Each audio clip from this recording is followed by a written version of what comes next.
ശക്തമായ മഴയിൽ എരുമപ്പെട്ടി വേലൂർ പഞ്ചായത്തുകളിലെ വിവിധ പ്രദേശങ്ങളിൽ വെള്ളം കയറി.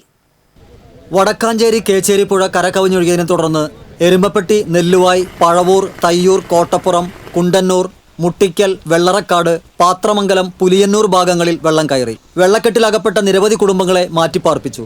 ബന്ധുവീടുകളിലേക്കും സ്കൂളുകൾ, അംഗനവാടികൾ, ക്ഷേത്രങ്ങൾ, പള്ളികൾ ഉൾപ്പെടെയുള്ള സുരക്ഷിത സ്ഥലങ്ങളിലേക്കും ദുരിതാശ്വാസ ക്യാമ്പുകളിലേക്കുമാണ് മാറ്റിപ്പാർപ്പിച്ചത്. വാഴാനി ഡാം തുറന്നതോടെ പുഴയിൽ ജലനിരപ്പ് ഉയരുകയും ശക്തമായ ഒഴുക്ക് അനുഭവപ്പെടുകയും ചെയ്യുന്നുണ്ട്.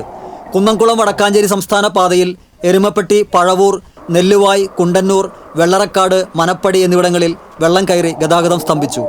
എരുമപ്പെട്ടി, വേലൂർ പഞ്ചായത്തുകളെ തമ്മിൽ ബന്ധിപ്പിക്കുന്ന തയ്യൂർ ആലുക്കൽച്ചിറ പാലത്തിന് മുകളിലൂടെയാണ് പുഴ ഒഴുകുന്നത്. പുഴ ദിശ മാറി ഒഴുകി പാലത്തിന് സമീപത്തുള്ള 5 വീടുകളിൽ വെള്ളം കയറി. ഇവരെ മാറ്റിപ്പാർപ്പിച്ചു. നെല്ലുവായ് പാടശേഖരത്തിന് സമീപമുള്ള 10 വീടുകളിൽ വെള്ളം കയറി. വെള്ളക്കെട്ടിലകപ്പെട്ട കുടുംബങ്ങളെ കുന്നംകുളത്ത് നിന്നെത്തിയ ഫയർ ആൻഡ് റെസ്ക്യൂ ടീമും വാർഡ് മെമ്പർ MC ഐജുവിൻ്റെ നേതൃത്വത്തിൽ നാട്ടുകാരും ചേർന്ന് രക്ഷപ്പെടുത്തി.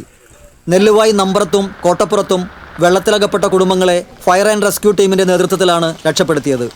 എരുമപ്പെട്ടി കിഴക്കേ തലയ്ക്കിലുള്ള വീടുകളിലേക്കും വ്യാപാര സ്ഥാപനങ്ങളിലേക്കും വെള്ളം കുത്തിയൊഴുകുന്ന അവസ്ഥയാണ്. വേലൂർ പഴവൂരിൽ 50 കുടുംബങ്ങളെയും അയ്യപ്പൻകാവിന് സമീപമുള്ള ഫ്ളാറ്റിലെ കുടുംബങ്ങളെയും വെള്ളം കയറിയതിനെ തുടർന്ന് മാറ്റിപ്പാർപ്പിച്ചു.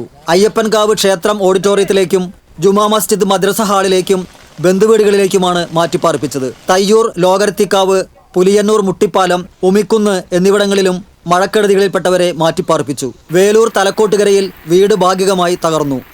ഒടിയടെ ഭവാനിയുടെ വീടാണ് തകർന്നത്. TCV news, Erumapetty.